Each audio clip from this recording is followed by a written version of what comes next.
Sa ibang balita, niyarig naman ng pagsabog ang isang commercial area sa San Juan City kanina madaling araw. 7 ang sugatan sa insidenteng posibleng sanhi ng gas leak. Nakatutok si Bam Alegre.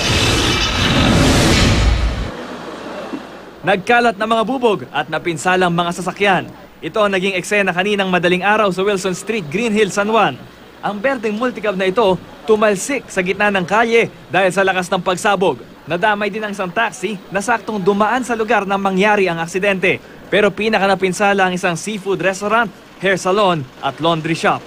7 ang sugatan. Isa sa kanila ang kritikal dahil nasunog daw ang bahagi ng kanyang katawan. Lumabas ako, tumakbo ako kasi baka ako sumabog po ulit. Akala ko nga, inagisan ako ng granada. Wala akong nakita, talagang usok na usok talaga yun. Sa inisyal na investigasyon, wala raw nakitang bakas ng bomba sa blast site. Nagsagawa rin ng soko ng swabbing sa lugar para matukoy kung may bomb o chemical residue. Sa indikasyon ng mga EOD ay hindi ito bomba at maaari na gas-related ito. Hindi malaman kung, hindi pa sa ngayon, no? Hindi pa malalaman kung gas ito mula sa restaurant o gas ito mula sa palabahan. Walang nakuhang particles na which we usually na nakukuha sa isang explosion site na bomba.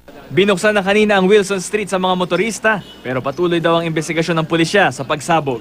Bam Alegre, nakatutok 24 oras.